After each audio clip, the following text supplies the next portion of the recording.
not so sure where everyone is, but welcome to this session on Respond.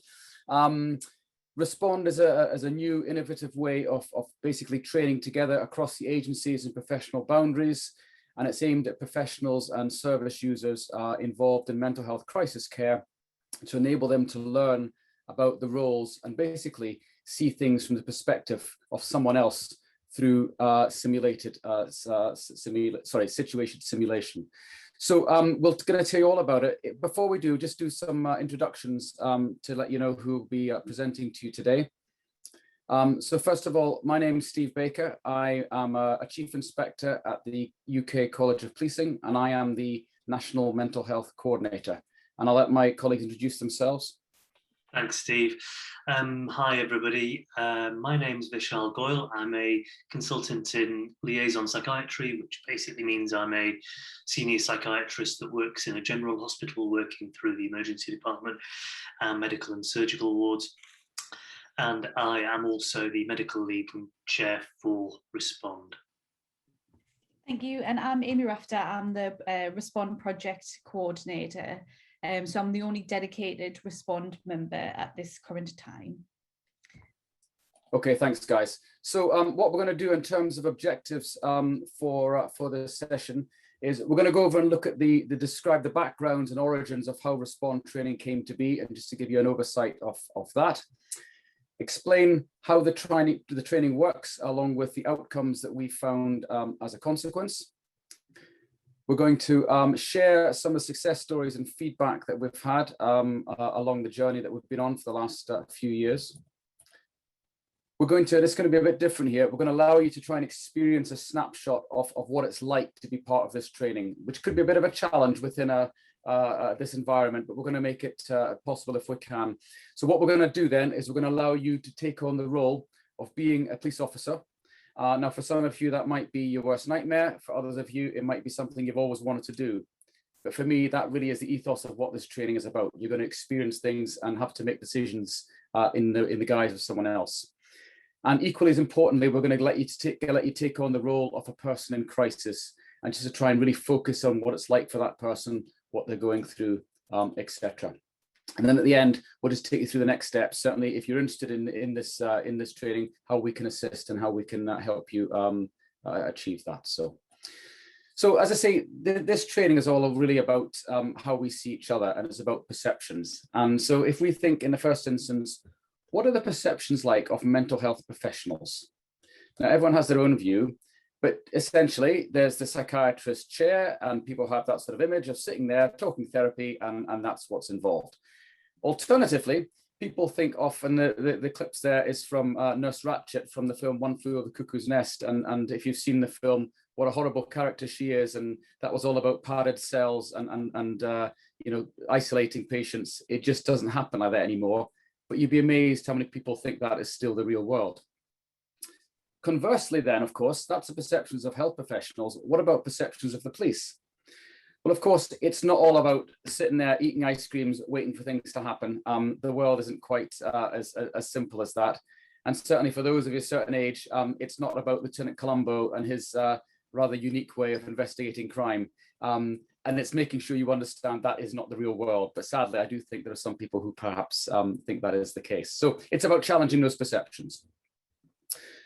So in the first instance then, just want to talk where we came from. Back in 2014, the Crisis Care Concordat came out. This was a national document that appeared in the UK to get agencies to work together.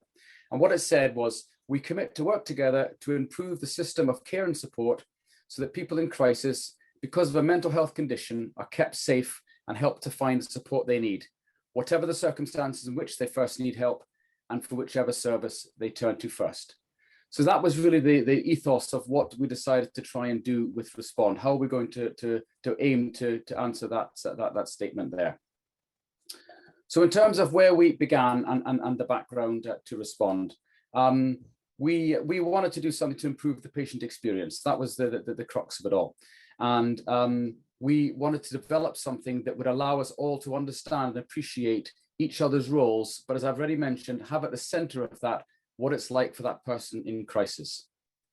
So In the first instance, we got together as a group of professionals, police officers, representatives from the local mental health trust, from the local ambulance service, social services, and crucially, and this is what makes Respond so unique, crucially, representatives of experts by experience. So people with lived experience of mental health who can bring their understanding and journey to the training. Of course, there was funding at the initial stages, which we got through the clinical care networks within the UK, and subsequently we've continued to receive through clinical commissioning groups. The key to Respond, though, is as it rolls out, it's about contributions on a financial front from each of the agencies involved. There is no one organisation who owns Respond, and we all contribute accordingly. We have two methods of delivery. Initially, we started up with a Hydra, so we had access to a facility with all the state-of-the-art cameras in different rooms, and that was fantastic, and it works so well in there. But equally, not everywhere has that facility, so we amended it to a desktop version as well, where we can sit down in a room and allow people to engage with each other and discuss from a face-to-face perspective. We actually have also moved on to create a remote session for COVID, but as you'll probably find, this training needs that face-to-face element, and we'll come on to in a second why that is so crucial. At the very early stages, we got the Academic Health Science Network involved because we felt it was just so important to have their overview and for them to then be able to give us that independent evaluation of the project, which we can obviously share with anyone who is interested. But that was really important, I think, to give us that backing in the early stages. Thanks, Amy. So in terms of making it happen, the crucial thing for me is the formation of the steering group. Vish has already alluded to the fact that he is the current chair of the group. That group is absolutely pivotal to the success of the training. As I've just said, it doesn't get owned by one particular organization. This, for me, is true multi-agency training. And as a consequence, everything that we do goes through that group, and there are obviously representatives from the key agencies involved. I don't want to go into too much detail about the inclusion of experts because Vish is going to cover that in just a wee second. All I will say is that having people as part of the training, not only with their lived experience, not only does that give the training a completely different level of understanding and discussion, but in terms of helping the self-esteem of those who are on their own personal mental health journey, the examples that we have of people who have been able to completely view the world differently and have an understanding of what happens to them when they go into crisis. And it's been so really exciting to see them come along on their journey. We have 4 scenarios that we have devised. Crisis in a public place, crisis in a private dwelling, crisis on a mental health inpatient unit ward, and crisis in an emergency department. Each scenario is unique and each is different. For instance, you might find a mental health nurse on a ward would be very much in tune of attending a scenario 3 training session, probably not so scenario 1. The police, on the other hand, would have a role well, they do have a role in all 4. But each one is unique, and we do have a small select group of people who have actually attended all 4. And whilst the premise of what we do in the training is the same, each individual bit is extremely different from that perspective. We have a brand, and this was a bit of a learning escapade for us all. The intellectual properties and the copyright we decided was best to be held by one organization. And again, if this is something you look to roll out, we would give you advice and guidance as to what we found the best way forward. But certainly having that detailed information held by one organization had to be the most sensible way to progress that. And to date, we've had over 1,000 participants in the north of England receive this training. Obviously, COVID's put pain to it for the last 12 months, as it has most training. But to give you an example, not only have we involved professionals from the agencies I've described, but the Independent Office for Police Conduct, who are the regulatory body who look into police activities as and when appropriate. They have sent all their investigators on this training so that they have a really good understanding of what is good and what is not good and what they should be looking for, and to as well give them the appreciation of what the partners would be saying. So it really has taken quite a sort of step forward in terms of bringing lots of other people who we never envisaged in the first stages to be part of this training and to understand how it can make a difference to them. So what exactly is Respond, and how does it work? Really, this is about immersive training. So the way it will work is, in a room, you will have a series of tables, 4 or 5 tables, and around each table, you will have a police officer, a mental health nurse, a psychiatrist, a paramedic, social services. For people from the UK, that would be the approved mental health professionals, or AMPs, and crucially, an expert by experience. But the thing about Respond is that no one knows who each other is. We keep identities a secret, because that's the key way to making sure that training is shared. Because if, as a police officer, you could take on the police officer role, everyone would simply look to you to give all the answers. So it's a bit of sly playing as to not giving away what your role is, but it's absolutely imperative that we keep those roles a secret. And we learn by doing, if you will. What happens is you take on the role of each of the organizations involved. So as you're going to see shortly, you become a police officer, you become a doctor, you become an AMP, and so on, with a focus continually throughout the training of what's it like for the person in crisis.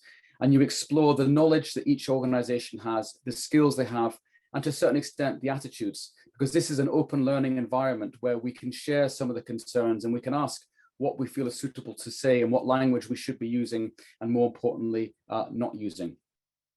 In terms of key steps, Respond is very much about working towards that crisis care Concordat statement I shared with you at the beginning, because as I've already alluded to, this really is true multi-agency training. Where else can you sit down in the same room around the same table as a police officer, as a doctor, as a nurse, and talk to each other and be able to understand their perspective? And that's absolutely key. We've mentioned a few times now, and I make no apologies for repeating myself around the experts. And to save going into any more detail, I'd just like to share with you a quick story of a young man by the name of Thomas. Thomas was participating in one of the first scenarios, which is crisis in a public place. And you could see he wasn't happy. I happen to know he didn't have a very, he had a bit of a checkered past, shall we say, with the police. He'd been in trouble with the police on numerous occasions, was not pro-police in any shape or form, but came along and was just not happy. And I remember speaking to him at the end of the first exercise, and he said he wanted to leave and he wasn't happy. So we had a long chat, and obviously if he wanted to go, I would have arranged that. But I did ask him just to hang on till the next exercise, and I gave him a few tips of how we might try and engage and how we might then see the benefits of that. Cut a long story short, he very much got into the scenario and actually built up a fantastic relationship with a man sitting next to him, and the two of them became quite pals for the day. And at the end, when we do a reveal, when we come out and people tell you each other who they are and what their background is, Thomas was just full of praise for the system. But the thing was, when it came to the fact that the man who Thomas had been working all day announced that he was actually a police officer, you could see jaws drop, and Thomas especially. But we've moved that on now, because I actually have presented a Respond training session with Thomas as a co-facilitator. So he's done the full journey and was completely and utterly behind the training and what he could help people understand, but what it was doing to assist him. And that for me just epitomizes what we're trying to do with the help of the experts. And finally, it's about equipping the staff who are involved in the training with the right knowledge. And again, I remember hearing a story in terms of outcomes of a paramedic and an approved mental health professional or social services who both had to turn up to an incident. Not only did they recognize each other from the training, but they both knew exactly what their respective roles were. And as a consequence, it went swimmingly well. This is a safe learning environment where we need to share and let people understand what's involved. I also remember a psychiatrist who said at the end that not only did he never ever want to be a police officer again, because it was just too stressful, but he said he never actually had fully appreciated the journey it is from when someone, for instance, is on a bridge to the point in which they're sat in front of him and he has to decide what was going to happen next. How many times they had to tell and retell the story. And as a consequence, he said he would completely change his working practices and take their feelings and considerations on board. So that's a quick synopsis of that. What I'm now going to do is I'm going to hand you over to Vish, and he's going to take you through the next section around working with the experts. Vish. Thanks, Steve. If you just want to pull up all the bullet points, actually, Amy, that'd be fine. Thank you. I think Steve's already given a pretty comprehensive overview of the kind of philosophy which underpins the Respond training, and a kind of an overview of the structure of it. So just to recap, we have a scenario where we have the attendance of multiple professionals and those with lived experience, patients, service users, experts by experience. We all know them as slightly different terminology.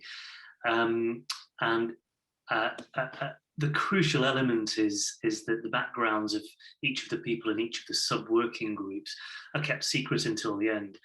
And as a previous participant of Respond, before becoming more involved in the development elements of it, that was really quite a challenge. It was quite funny towards the end, trying to unpick some of our own stereotypes we have of each other as professionals. And it was really quite leveling, I found, in terms of the insight, I guess, it gives you as a professional about the experiences of others. There are no actors. So obviously all the participants are actual professionals, our patients, experts by experience are valid and genuine. And even in the audio and video feeds, you know, it's a very multi-professional, authentic production using ourselves and our colleagues to contribute to that. And it does give you that ability to walk in another person's shoes. It may seem on the surface that that's something that's quite difficult to do, but I think, as Steve had already mentioned, it's really quite genuinely immersive training. I found it quite tiring and quite stressful through the day, because you are living really quite a distressing scenario most of the time. You know, you're living through someone's crisis, someone's grief, someone's challenges. And as a health professional in particular, that's really quite disarming, and it poses its own challenges, which I think are good questions to ask of ourselves as professionals. But I think in terms of the empathy, particularly as professionals, you know, these tense crisis situations can often lead to disagreements. People are busy, people have got competing pressures on their time. And anything which helps us in those real scenarios give us some empathy and improved tolerance towards our colleagues, makes the whole process run more smoothly, and ultimately makes things better for the expert by experience, the person actually experiencing the crisis themselves. There's reflection debrief after each task. So the broad umbrella task is broken down into a number of different stages, after which there is a period to reflect and have facilitated debrief, which is very useful. And those co-facilitators are experienced professionals. So these are not facilitation experts, although I think we've probably become facilitation experts by the end of it. But actually, you know, we're doctors, we are nurses, we are police officers and other professional colleagues involved in that multidisciplinary approach. Thanks, Amy. And just to quickly go through some of the bits of feedback, I've got a couple of slides with actual feedback from participants on there. But if we take Terry's experience, I've learned so much today, more than I ever expected to.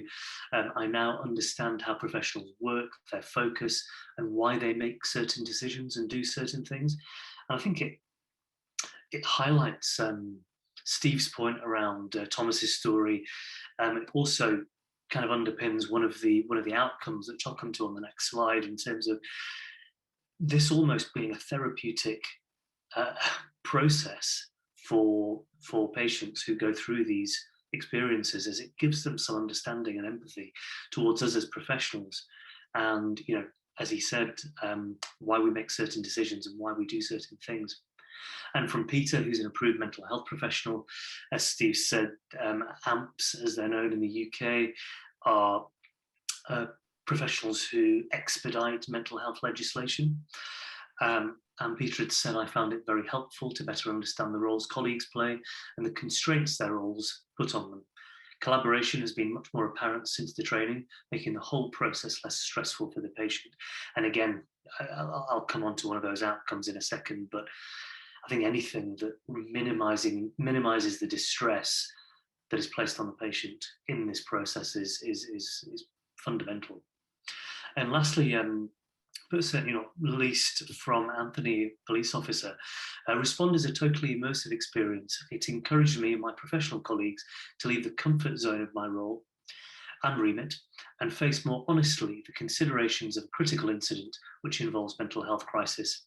As a learning tool, this cannot be underestimated. I think Anthony's comment speaks for itself. Thanks, Amy. So again, I don't mind these all being up.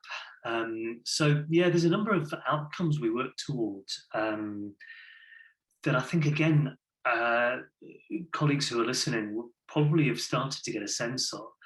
I guess we have some selfish motivation to deliver this training, which is to reduce the demand on each other, being able to empathise with each other's professional responsibilities, the pressures upon us in crisis situations, leads to efficiencies in that process.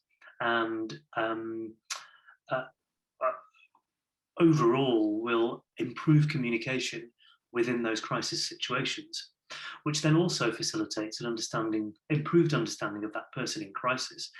And as I said, having not, when I first participated in this, the really overwhelming learning point was the distress, I guess, the genuine distress that was felt by professional colleagues of that person in crisis. And I'm guilty as a doctor of being cold to this very often. We're often faced with these very challenging circumstances.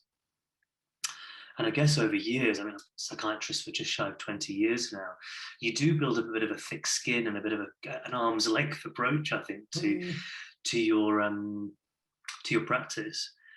And I think it's really good to be reminded of the fact that you're dealing with real people who are experiencing very genuine distress, and having some connection with that actually improves our outcomes, improves our understanding of that person. And as we've got there, it strengthens the partnership working, strengthens that crisis care process, and really enhances that greater knowledge and confidence in each other's roles, all of which really underpin that ability to provide a really streamlined service for the person we're all working to try and help, which is that better experience for the patient. Thanks, Amy. And I think, as Steve's again mentioned briefly, the really unique element of this training for me, I mean, as I've suggested, and as you can tell by my grey hair, I've been around the block a few times. I've been in psychiatry for quite a lot of years. I've participated in and facilitated many, many, many different types of training. And this is quite honestly the only training that I've been involved with, both as a participant and as somebody who's helping now deliver that training, which is genuinely co-produced. I'm not sure about the use of the word co-production in the rest of the world. In England in particular, it's become a real buzz phrase. I think it feels like it's probably a bit of a platitude that doesn't necessarily have a lot underpinning it a lot of the time. This training, on the other hand, is genuine. It has genuine authenticity when it comes to co-production. And this is the really unique element of this training for me, and what really places it for me head and shoulders above other types of simulation and other forms of even academic learning that I've experienced over the years. Because it's real, it's, as I've said, authentic, and it doesn't talk about the patient or the expert in the abstract or the third person or in the theoretical or academic. It's genuine, it's developed by patients and experts, and they bring their side of the story, their narrative, human element to the experience, I guess, of the training. And that brings with it a certain creativity. I mean, certainly in our kind of traditional professional roles, I think we do become a bit pigeonholed, and this is what the doctor does, and this is how a police officer behaves, and etc., etc. And I think having that that voice really does open up creative ways of delivering training. And for me, it opens up new ways and opportunities to relate to people in a much more flattened hierarchical way, without, for me, having that kind of doctor-patient divide or doctor-patient dynamic that can exist. Steve's given a great example of Thomas and how he was should we say skeptical towards the police before that training, and was, you know, shocked when he found out this reasonable chap actually happened to be a police officer. You know, it really breaks down those boundaries, and I guess it gives people hope. It gives those participating hope that things can change, that, you know, we can change our behaviours, we can change our change the way we practice, and it really does underpin, I think, for certain people, that visible recovery, that ability to participate in training that actually underpins part of their recovery and can lead to improvements in their own health. Thanks, Amy. And as you can tell, we're all very proud of the training, and other people have thankfully found it very beneficial. And we've been very successful over the years. I mean, I've only very recently joined as chair, literally in the last 3 or 4 months. So certainly I'm not taking credit for any of these successes, but colleagues have been shortlisted for a number of local and national awards, and has been highlighted in particular kudos for with Her Majesty's Inspector of Constabulary's National Best Practice a few years ago in crisis care. And we also have a planned rollout across London police forces and colleagues later this year, pandemic restrictions notwithstanding. I think that's me done for a minute. Yeah, thanks, Amy. Okay, so we're going to start the workshop element of our presentation. So the following that we're going to go through with you is an extract from our scenario 1, which is mental health crisis in a public place. We usually do the training over a full day, and each of the participants undertake all of the roles that's involved in the mental health crisis pathway. But for the purposes of today's workshop, we've singled out the 2 roles, which are going to be the police officer, who would be the first responder, usually to a mental health crisis in a public place, and also the role of the person in crisis. So we've got a couple of audio and visual clips, and then we've got some closed questions that we're going to ask. So if everybody that's on this webinar, if you could just open up your chat function. And when we ask these closed questions, if you could just type a Y or a no or an N, sorry, depending on what your answer is going to be. There isn't any right or wrong answer. It's just for the purposes of having that, having those discussions and just making it a bit interactive. So we're going to play the audio or visual clip, and then either Steve or Vishal will take you through a little debrief of things that's usually discussed at the session. And if anybody has any questions, please put it on the chat function. We're going to try to monitor it as best as we can. But if at the end of the session we haven't covered anything that you really want an answer to, please just ask again, and we will give you a response. We've made the scenario as generic as possible, so we don't really talk about any legislation that's specific to the UK. So first off, everybody is going to be the role of a police officer. So this is an extract from our training document that we give to each of the participants at the session. So it just gives an overview, a brief overview of the roles. So this is the role of the police officer. So the police have a role to protect vulnerable individuals, the preservation of life, as well as detecting and investigating crime. The police would come into contact with people in a variety of circumstances as witnesses, victims, offenders, people who are asking for help, or third parties who are concerned about another person's welfare. Contact will take place in many different locations, including emergency departments, mental health wards, private dwellings and public places. In certain circumstances, the police have the power to detain individuals under the Mental Health Act if they believe the person requires a Mental Health Act assessment. If an incident takes place within a private dwelling, their role and powers are different. Okay, so we're going to start off the workshop. So yeah, as we said, everybody is a police officer. So a background is it's a late shift which begins at 2 and finishes at 10, and it's 3:30, and you're made aware of a call coming in. You're in the patrol car alone, and you're asked to attend an incident on the Tyne Bridge, which is one of our local bridges, due to an incident. And this is your radio message. Control 2 sets in the area of the Tyne Bridge. We've had a report of a concern for a distressed male heading towards the bridge from the Newcastle side. He's near the bridge, not on it as yet, described as a male, 30 to 40 years, dressed in jeans, a blue-coloured top and carrying a backpack. On his own, distressed and in tears. Sets to attend for an area search, please. Okay, so that's your radio message. So if you could just take a few moments just to consider that. And as I said, open up the chat function and answer yes or no to these questions. And Steve will go through a debrief.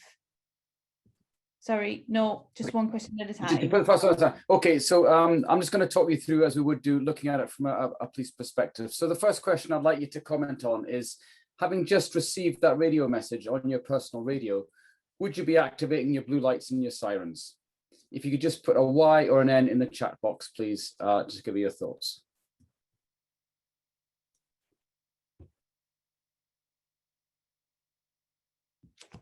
Okay, so the thoughts there are, yeah, you need to get there promptly. And again, I'm just going to re-emphasize something which Amy mentioned. There is no, or there are no right and wrong answers here, okay? Every scenario would have to be looked at separately. If you were some considerable way away, then yeah, probably you would want to put your blue lights and your siren on to get within the area quickly. But ultimately, you wouldn't want to startle or scare the person. So the advice would probably be, you'd want a bit more of a quiet approach when you got near the scene. And you then decide, well, where are you going to park? Do you have to park in the middle of a road? Can you park up somewhere a bit more subtle and come on foot to try and find this person? Because bear in mind, all we know is we've got someone who's walking towards the bridge. So again, if you're a long way away, probably, but then if you're nearby, the advice would be to turn it off. Next question we're going to pose to you is, would you call for backup?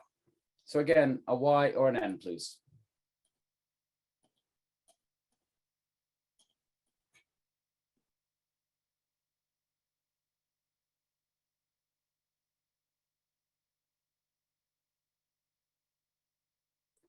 Okay, thanks for sharing that. Again, the thing to bear in mind is that you might be the only police officer. You are it, and you may want some backup there, but this is all you're going to have. And I think what I would get you to sort of think about here is maybe the thoughts that are going through your head. Lots of things, I would imagine. This might be the first time you've had to deal with an incident like this. What are you going to say if you find the person? Do you have to shut the bridge now? What about if people start filming you on your mobile phone? You know, what are your feelings? Are you stressed, as well as what you're going to do to try and find the person? So probably the answer would be not necessarily right now, because we don't know what we're dealing with. All we have is a report that someone's looking a bit upset, walking towards a bridge. And that could be for a multitude of reasons. So again, I'm not saying don't, but at the moment, I would say we probably don't have enough information to require that. Next question then, would you check for any additional information? Again, a Y or an N, please.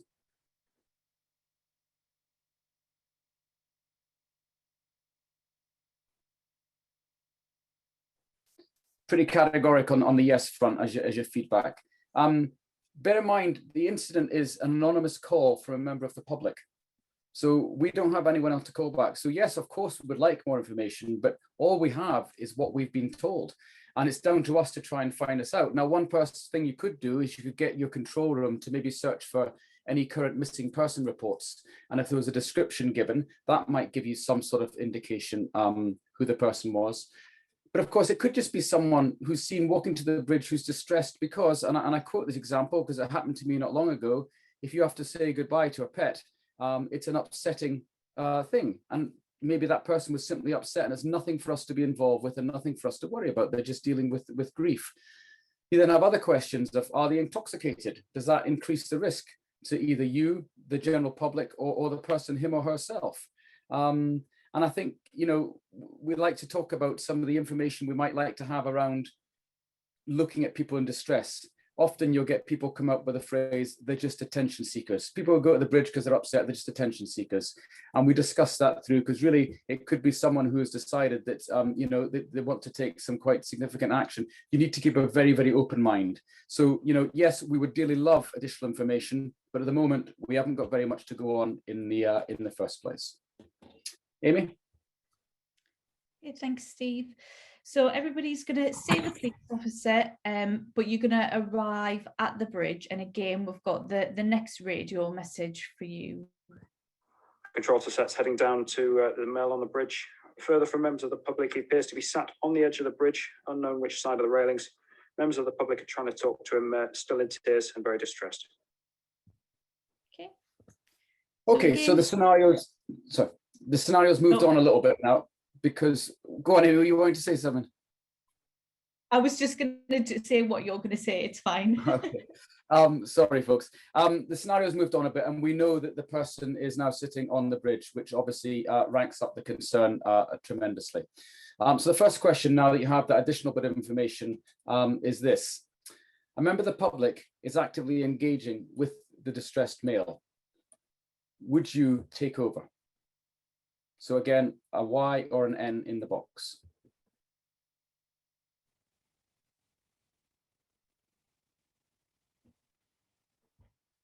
Okay, so the majority of people saying probably not, but again, I re-emphasize that there is no right or wrong answer here. It's an interesting one, this, because ultimately what happens when the police turn up at a scene is everyone looks to the police to sort it out. The cavalry have arrived, they will resolve it now, and everyone turns and looks to you. But in fact, you're that sole person and you're thinking all those thoughts that we've just been through about the bridge and your own stresses and concerns, etc. I think ultimately, if you had someone who was talking with this person and you felt comfortable that they were engaging with them, why not let them continue? It's a risk that you have to measure up, and you have to put a lot of trust in them because you are in charge of that scenario. But then that allows you the ability to deal with the bridge or deal with other people and make sure that person's engaged and someone is looking after him and trying to keep him safe. It might well be that you give people jobs. So you might say to someone, right, can you stop anyone walking down there? Can you just stop the traffic there because we need to do whatever? So you are in charge of that. And if you felt it was appropriate, then absolutely. One of the issues we often find with these scenarios, and sadly, and it's quite despicable really, is people who will shout jump as they go by in their cars or a bus or something. And it's really, really sad, but we want to try and manage that. So sometimes creating less of a scene actually means that we don't draw attention to what's going on and therefore negate the need for comments like that. So I think if someone is in chatting away and you're happy, then fair enough, maybe continue. But as I say, there's no right or wrong answer. So the next question I'm going to pose to you is, if you were to engage, would you remove any of your personal police equipment? And the reason I ask that is to possibly make yourself look more appealing to someone rather than all kitted up. So Y or an N there again.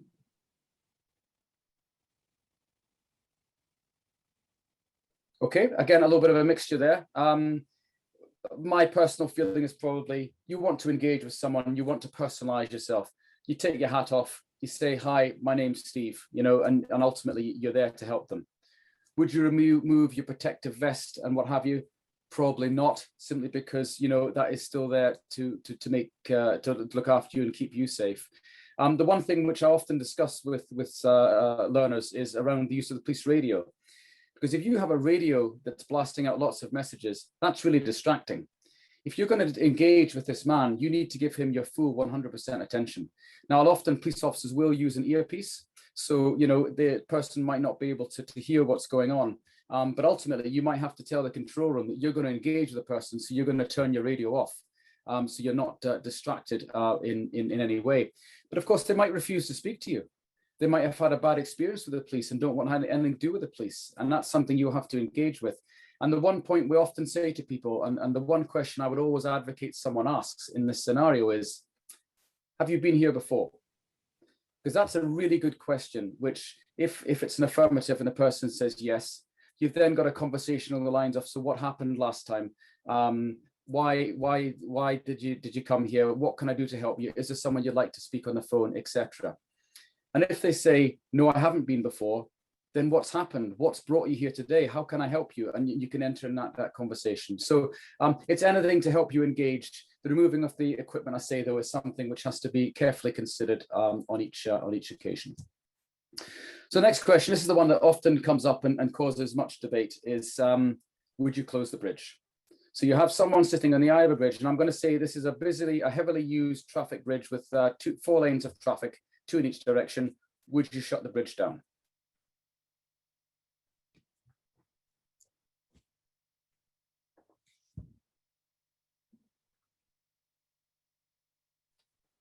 Okay, again, a variety of answers, which is good because that's exactly what happens. The time this incident came in, 3:30 in the afternoon. I've just described the bridge to you. It's a busy thoroughfare. It's getting a bit chocker. It's nearly rush hour. So by shutting down the bridge, are you going to cause mayhem with the traffic? Will that be all over social media? I don't have a definitive answer. A lot of it from a police officer's perspective will boil down to the seriousness that they see of that incident.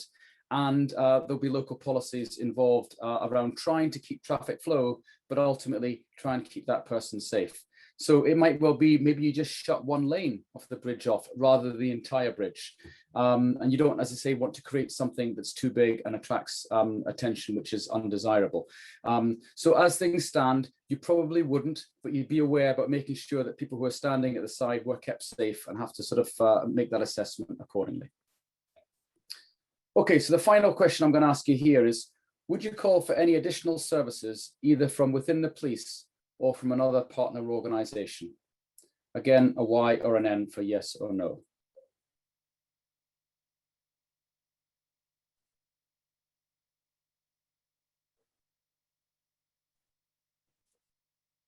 Okay, so this is interesting. I think, you know, on the one hand, everyone wants more police officers to help you. Now, you might well be the one on your own. If the bridge had a pedestrian area underneath, then you would certainly want to be asking for additional backup from your colleagues to keep that area safe from below. Likewise, if the bridge was over a river, you would probably want additional help from whichever organisation looks after the rescue boat. Within the northeast where we're based, that is the fire service who do that. The fire service can also employ ropes. So you may be engaging with someone and they refuse to come back over the barrier, but quite often they'd be obliging to put a rope around themselves so they didn't slip or fall accidentally until such time as you can convince them to come over to the safe side of the barrier. In parts of the UK, and I know this exists across the globe as well, there are schemes called street triage, where police officers have the access to a mental health professional. In some parts of the country, that's someone in the control room, so you could share the information with them. In the area where I used to work, we had a mental health nurse and a police officer who would go out in a car together, and they would turn up at the scene. And that then is a fantastic tactical option to say to the person, would you like to speak to a mental health professional? Would you like to speak to a nurse? And quite often they won't speak to the police, but they're more than happy and in fact eager to engage with a clinician. And of course you'd want an ambulance there, just to make sure everyone was safe. And I think the most important thing would be contacting a police negotiator if it got to that extent, because those are people who are trained. You'll have seen the movies. It's not quite all like it is in the movies, but the principles of being able to talk. I had a colleague once who was held over a bridge on a crane so that he could have a face-to-face conversation with someone to ensure a safe result of that particular incident. So negotiators are an absolute key role. So in fact, there's an awful lot of people who all of a sudden could have a pivotal role in making sure that we're keeping this person safe. Okay, thank you for that. Amy.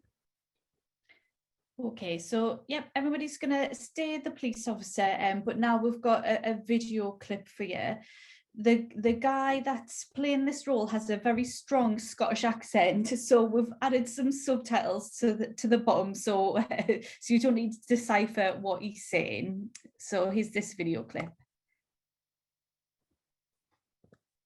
Don't come close. My name's Mark Pearson. I just can't keep going on like this. It's all got too much. I know I'm going to let my family and everyone down. I just can't keep going on like this. They think I'm better than I am. They will be better off without me. I'm for Glasgow. I don't have any friends or family down here, and it's all just got too much. I don't see any way out. Okay, thanks, Amy. We always said we'd, Terry, who played that part, always wanted to get him an Oscar, and it's the right time of year for it, isn't it? But bless him, it was a fantastic display, I think. And what I should tell you is, and Terry is very open about that, Terry is an expert by experience, and Terry was in that predicament 18 months before we filmed that scenario. And that, for me, brings that reality and understanding to the role, and he was able to share his thoughts, and it was just such superb learning for everyone. So this is the last section from me, and just very quickly, I want to touch on a couple of points. You have Mark's name now. So the question I have for you, again, with your Y or your N, would you contact mental health services for any additional or further information? So you've got Mark's name, would you contact mental health services?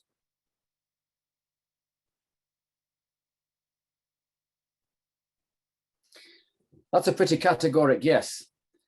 If I'm honest with you, you can ask, but are they going to tell you? You're a police officer wanting to get personal information from health records. Do you really think they're going to share that with data protection and to a certain extent human rights issues? I always think and go along the premise that, is it necessary, is it proportionate, and is it legal? Then you should. In this case, given those scenarios, and yes, it is necessary, proportionate, and legal, because we're trying to keep Mark safe. Whether you would get that information from them, I would have serious doubts. Again, I underline the role of the likes of street triage, because if a mental health nurse contacts another part of the country or another state or wherever it may be you are in the world, I would argue you have more chance of sharing that information between two like-minded organizations. Likewise, police to police would give you better access than nurse to police, which I'm sure you would appreciate. So we have a little bit more, and yes, of course, we want more information. It's how we would get that from a police perspective from health colleagues. You would certainly be able to check the police system to see if you knew someone or what details you had about that individual. But I can tell you, if you were doing the training and you said to me, can you check the police system for Mark Pearson? My answer would be, there are 43 people called Mark Pearson. So how do we know which one we're talking about? Again, there's lots of work we still need to do here. And then the final question I'm going to just leave you with is, you are within arm's length of Mark. If you look at the video we had there, would you try to physically bring him back to safety? And again, a yes or no in the chat box, please.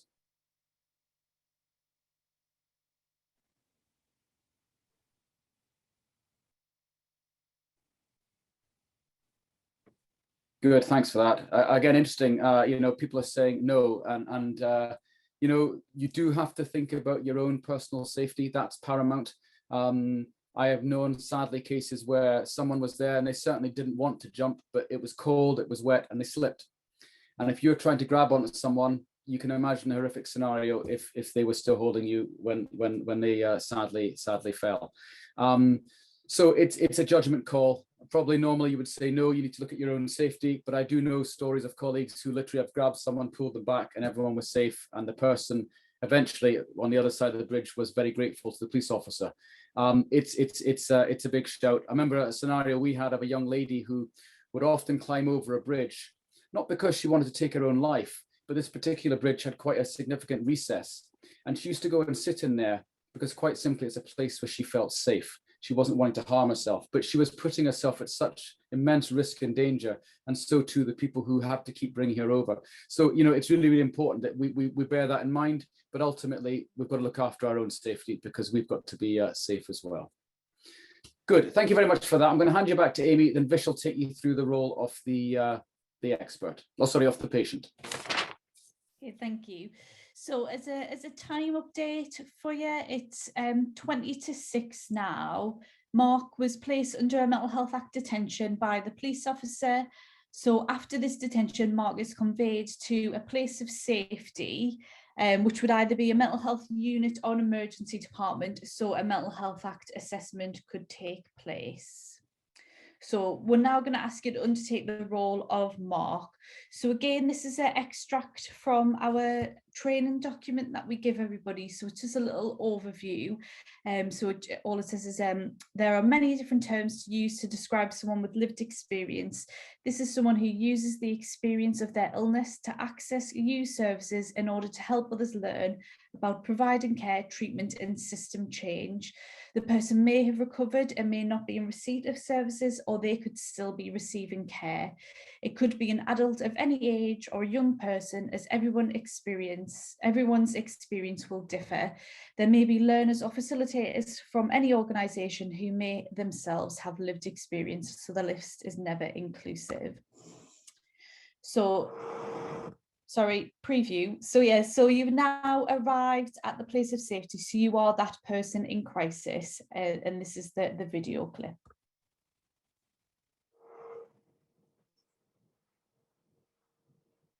Hi Mark, I'm Sarah, I'm the nurse on duty today. If you just want to come in, we'll have a little chat about what's going on today. This is the place of safety, Mark. It's a place where the police officers bring people who are detained on 136, who they've got some concerns about, and we just need to get you seen by some mental health professionals, see how we can help you. So this is the suite. It's a very small suite. This is just a living space. This is where we'll be spending most of our time today until you see. I'll just take you through this door here.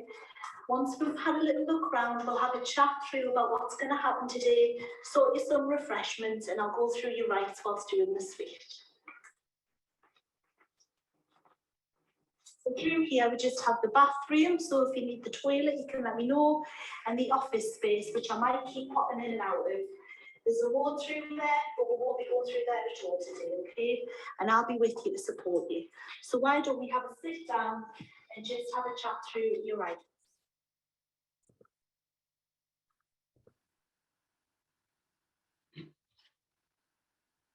Shall I take over? Thanks, Amy. Yep. So a bit like the approach we took with you guys taking on the role of the police officer. If we take on the role of Mark, reflect on the short video you've seen, reflect back and think on, it's 3 or 4 hours now since that initial call was made to the control room, the police station, and the police officer's still with you in the suite. Just a quick poll, again, using the Y's and N's in the chat function.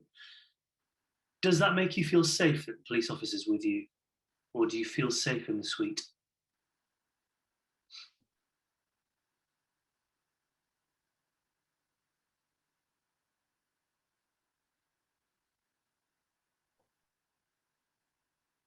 Okay. So in general, people are feeling safe, but oh yeah, there we are. There's a counterpoint, which is interesting, because certainly when we've done this training before, there's often, this is a more difficult, very much more subjective question to answer. And if you think again about the context of how you've arrived in the suite, you've been placed under a formal element of mental health legislation in the UK, and you're being told that you're not able to leave. It's I think from a professional perspective, I would often think that, yeah, this is great. We've managed to bring that person away from a place or a situation in which they were at significant risk and they were experiencing significant distress. And we've brought them somewhere, we're keeping them safe.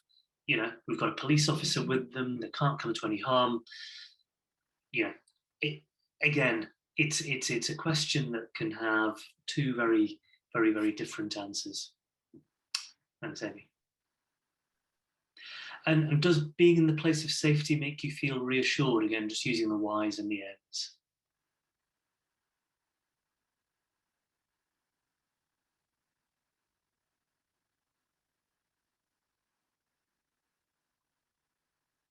So a bit more reassurance there. Perhaps it might not be the police officer that's making you feel safe.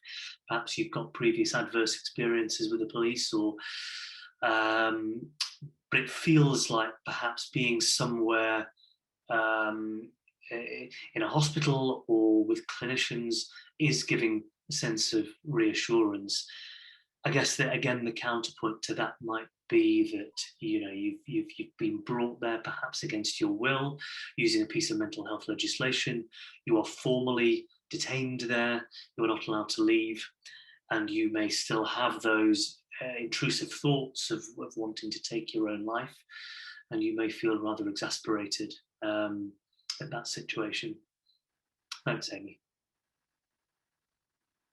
I think this is the last question on this slide. Would you want anybody contacted to advise where you are?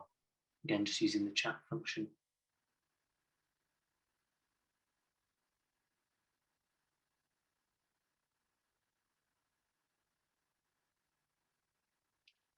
So again, both sides, I think pretty much 50-50 answers there, no's and yeses. Interestingly, again, when we did this as a run through, I was surprised. Why wouldn't you want anybody contacted? I would immediately kind of think I want my family member, or a confidant or a friend. And it was pointed out to me quite correctly that people often feel hugely ashamed, embarrassed, terrified in these situations, and that might not be the point at which you want people to see you. So again, just being able to put yourself in that situation really does challenge your preconceived ideas. So certainly mine as a professional, about how that patient is feeling at that moment in time. Thanks, Amy. There was one more question. And does language play an important part in how you feel?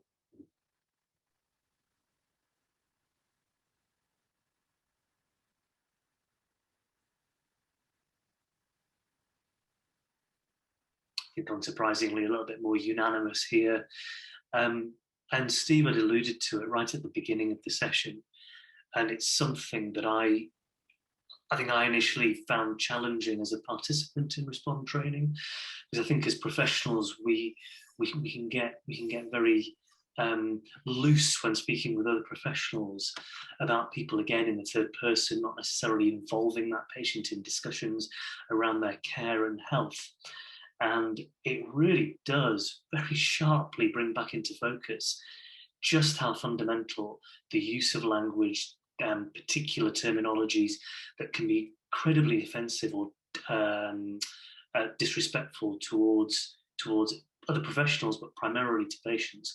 It's really important to be able to have open discussions about our use of language in that kind of environment, because again, a missed word here or there can really alter the way that scenario might then go to play out.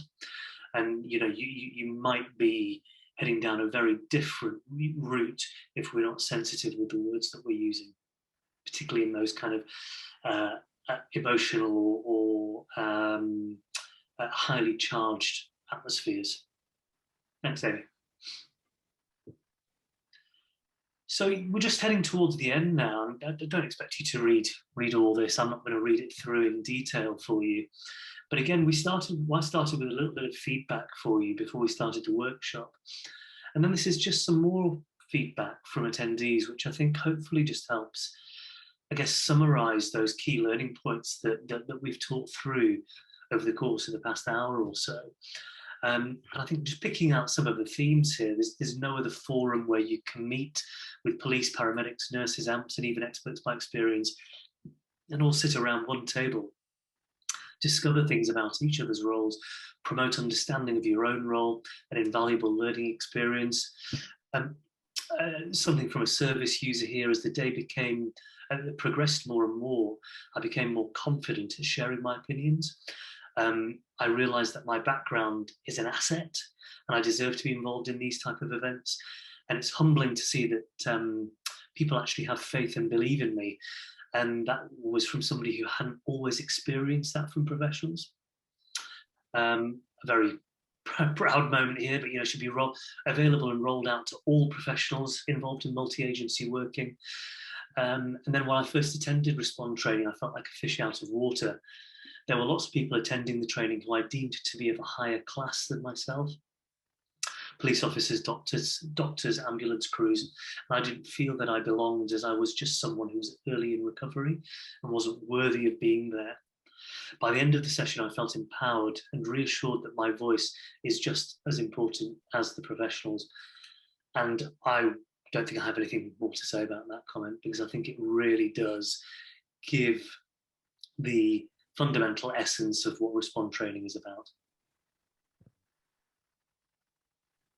Good, thanks, Vish. Just in looking at the next steps then, there are a number of police forces and trusts across the UK who have a real interest in delivering Respond.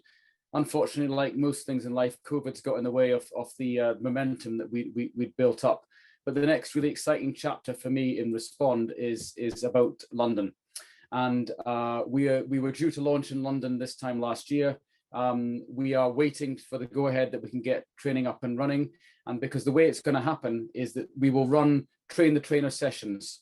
So we will come down and we will train up people to deliver locally within an agreed area. And we will always be there to support, to guide, and to share any new developments that Respond brings to the table. And one of the things why I think speaking at left is so important is that there is such a clear ability to transpose this into different legal and procedural frameworks. So, you know, I've spoken with police colleagues, you know, across the pond in America and Canada, and I know from a police perspective, the challenges are the same. Now, what Respond does is it can take the procedures or the legal framework and just change it, but fit within the criteria of what Respond is really about, which is all getting around to the table and sharing each other's learning and understanding of respective roles. So that is very, very easy to change, and it's something which, if you were interested, we can certainly have a discussion around that. We will be doing taster sessions in the coming well, hopefully weeks. We keep fingers crossed on that one. And you know, if someone was in the UK and wanted to be part of that, or we somehow managed to do something like this using technology, then more than happy to do that and have the further discussions. I just think, and yes, I'm biased because I've been in Respond from the beginning with Amy, and it's something we're all really passionate about, and we've seen the changes it does to people's perceptions and views.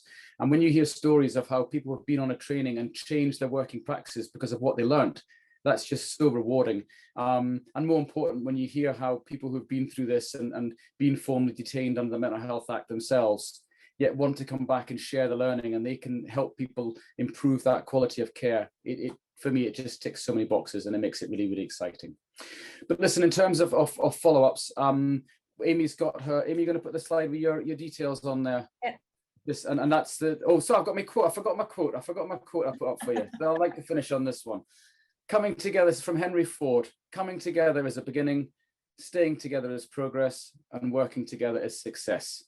And I just thought, if you wanted something to sum up what we're all trying to do here, that epitomizes it quite nicely. So in terms of just the follow-ups, before we come to any questions, there's an email address, which is Amy's details, and we would ask you just to go through her, and then we can have a sort of a detailed discussion as to what fits your particular circumstances. We're happy, I think, to take questions either on the chat function, or if you're able to take off your mute button and ask that verbally, I know we'd be more than happy to answer if that's appropriate. So over to you, really. If you'd like to pose a question, fine. If you'd like to ask a question, equally delighted to answer.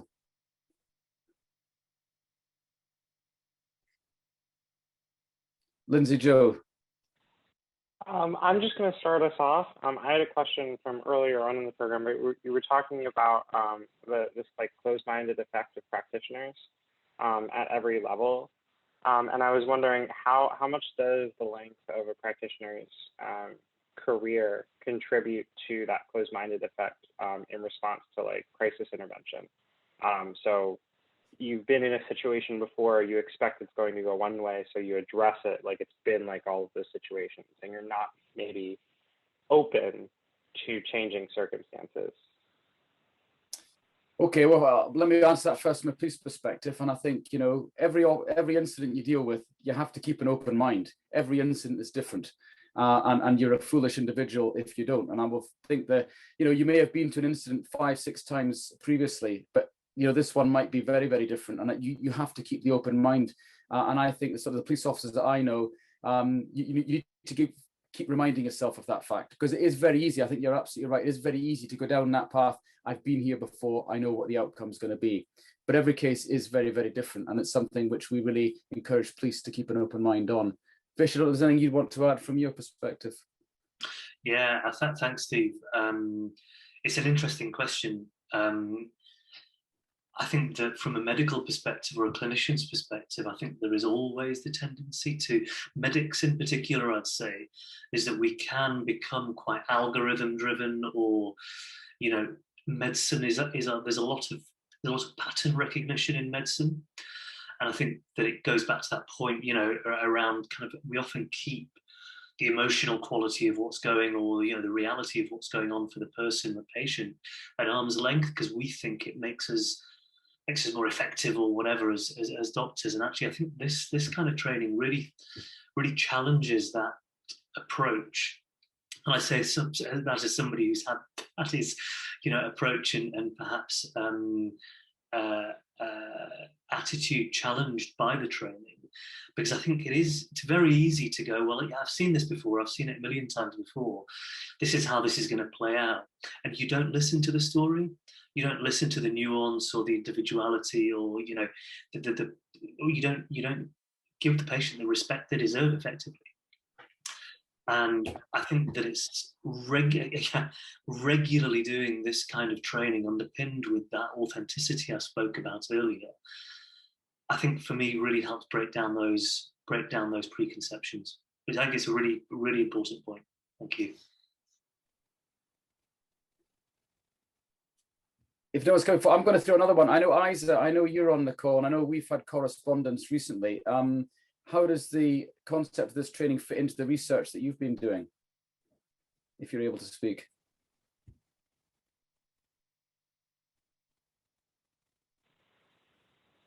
Sorry, who was that? That was a message to Isa de Jong. Isa, you should be able to speak now.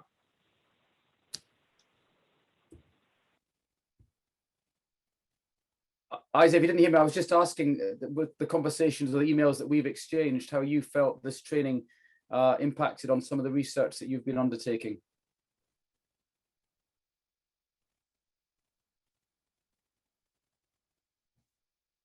Maybe Isa doesn't want to speak to me today. You're on mute, Isa, if that helps you.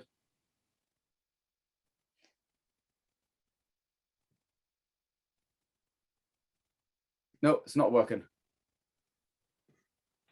Isa, if you do want to try, we have about like 7 minutes or so. If you want to try maybe logging off and logging back on. And then I can promote you again and we can see if that will work. There's a question coming on the text box, yeah.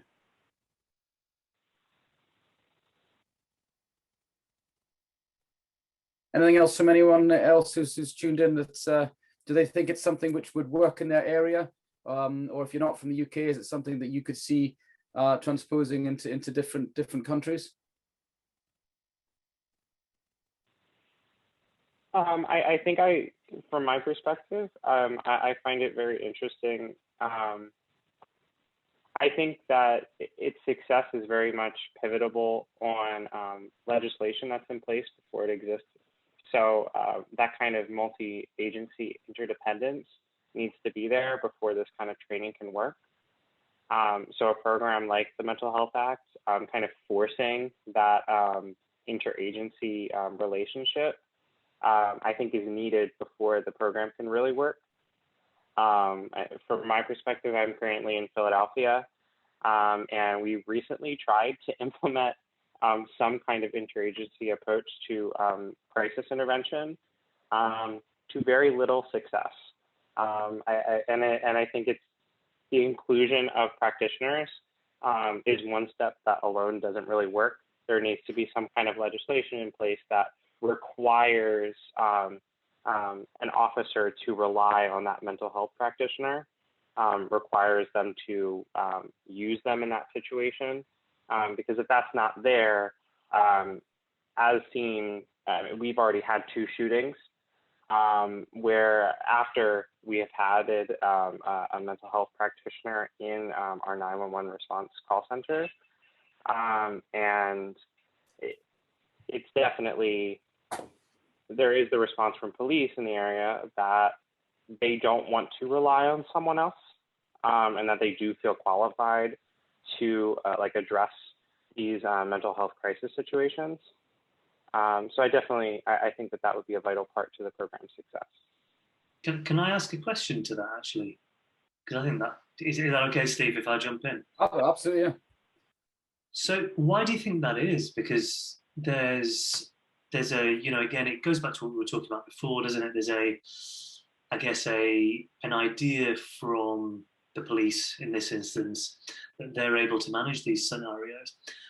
But I mean, in my day job as a liaison psychiatrist, I'm always trying to improve communication between mental health and physical health and try to close that gap, if you like. And one of the observations I have, or one of the successes I have sometimes in that, communicating with my physical health colleagues, is saying, sometimes this is about being selfish and thinking, actually, how can I make my life better as a professional? How can I make my life easier? Is actually, this is the stuff I'm good at. And actually, if I'm able to understand the overlap between myself and other kind of ancillary or auxiliary, the better word, auxiliary professionals, then actually my life gets easier because I'm sharing the burden out. And actually the whole process works better because what you've got are people who are slightly better than me at this element. I'm better at them at this element. And actually, if we just understand where that Venn diagram kind of fits together, then it's better for everybody. So you can almost approach it from that kind of selfish perspective.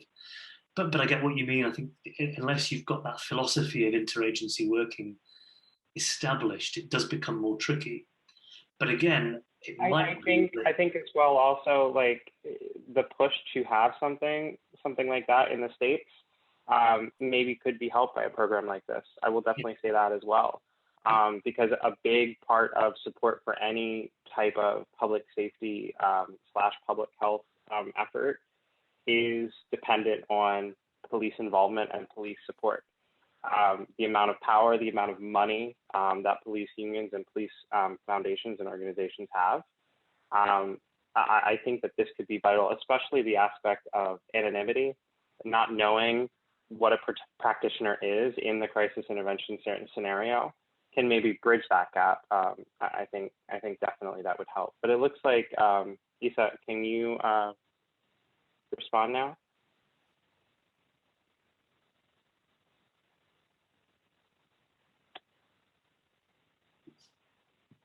I think it might be something wrong with your mic on your end. Something might be muted.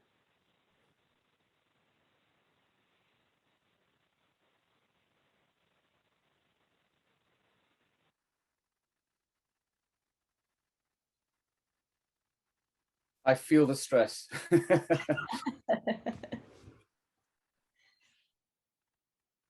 Isaac, it might be better if you're able just to type a comment just to finish up with, rather than try and get through on the video.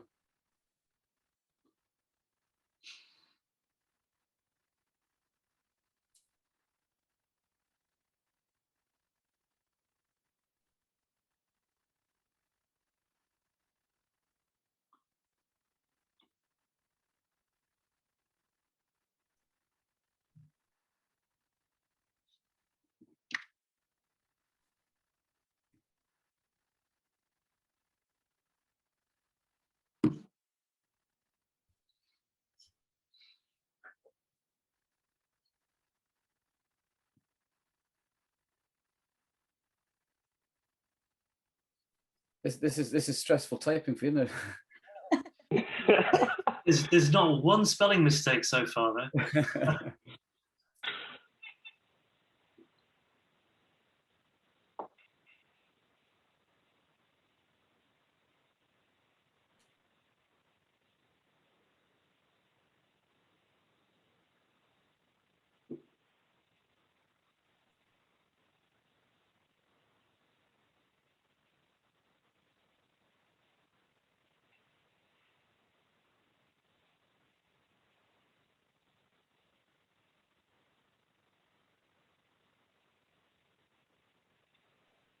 the irony of a breakdown in communication isn't lost to me, the fact that I'm having to type this.